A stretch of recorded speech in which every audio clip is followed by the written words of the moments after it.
আসসালামু আলাইকুম, সবাইকে কেমন আছেন সবাই? আশা করি সবাই ভালো আছেন। বাহিরে হালকা পাতলা বৃষ্টি হইতাছে, এই কারণে ভাইয়া বাহির থেকে খিচুড়ি নিয়ে আসছে। আপু বাসায় তেমন কিছু রান্না করে নাই, আজকে আমরা খিচুড়ি খাইলাম। আজকে মনে হয় সৌদি আরবের বেশিরভাগ মানুষই খিচুড়ি রান্না করছে। সৌদি আরবের হোটেলের খিচুড়ি, বিরিয়ানি এগুলো আমার কাছে মজাই লাগতেছে, তবে আসলে তেলের পরিমাণ এত বেশি দেয়, খাওয়ার পর অনেক বেশি সমস্যা। এর জন্য বাহিরের এই ধরনের খাবারগুলা ভালো লাগে না, বাসায় বানায় খাইলেই মনে হয় ভালো হয়। তবে বাহির থেকে মাঝে মধ্যে আইনা খাওয়া ভালো, রেস্ট পাওয়া যায়। বাহিরেই তো বৃষ্টি হচ্ছিল ঝিরিঝিরি, আর ওই দূরে দেখলাম দুইটা পিচ্ছি অনেক সুন্দর করে ভিজতেছিল বৃষ্টিতে। ওদের দেখে আমার ছোটবেলার কথা মনে পড়ে গেল, আগে আমরাও বৃষ্টি নামলে এরকম ভিজতাম। বাংলাদেশে সবসময় বৃষ্টি হইলেও সৌদি আরবে কিন্তু সবসময় বৃষ্টি হয় না, বাতাসে ফুলগুলা নড়তেছিল। সৌদি আরবে বছরে এক দুইবারই বৃষ্টি হয়। আপু এদিকে ঘর টর সব পরিষ্কার করতেছিল, তো আমি আবার ইলারে খুঁজতেছিলাম। ইলা দেখলাম যে এইদিকে নাই, সামিউন বলল ও পাশের ফ্ল্যাটে গেছে।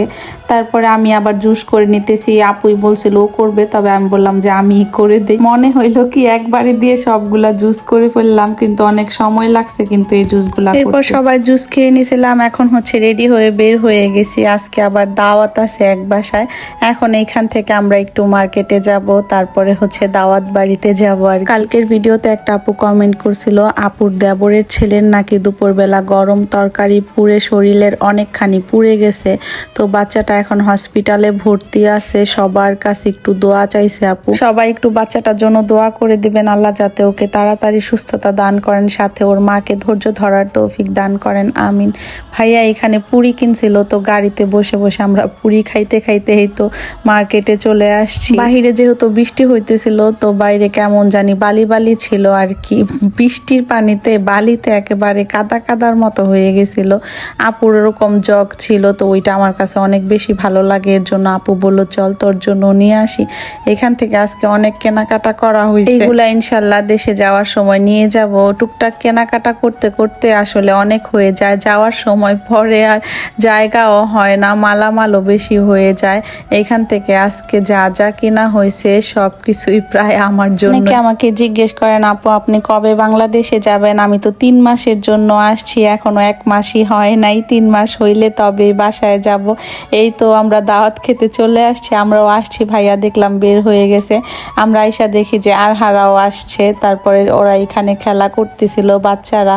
তো এই বাসায় আবার পাখি আছে 2টা।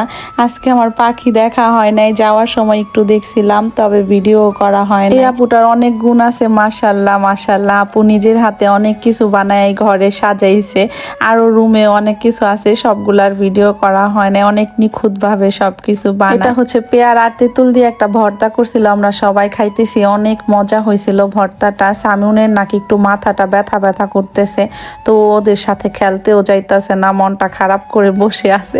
সবাই খালি একই প্রশ্ন করেন, আপু সামিউনের কি মন খারাপ থাকে? ও সব সময়তে লাগে মন খারাপ থাকে, আসলে ও এমনই চুপচাপ থাকে, তো এর জন্য মনে হয় কি মন খারাপ করে বসে আছে।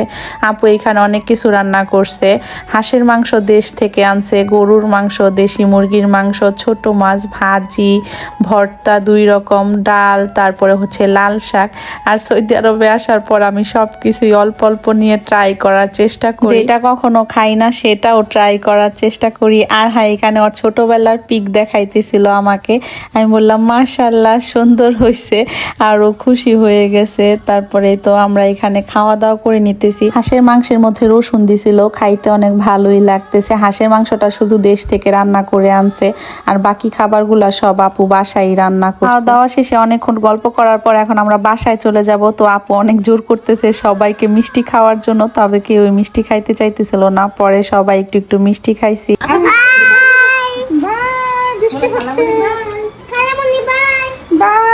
এই তো এরপর সবাই বাসায় চলে আসছি, এখন এগুলা সব গুছাইতে হবে। তো আজ এ পর্যন্তই, কথা হবে অন্য কোনো ভিডিওতে। সবাই ভালো থাকবেন, আল্লাহ হাফেজ, আসসালামু আলাইকুম।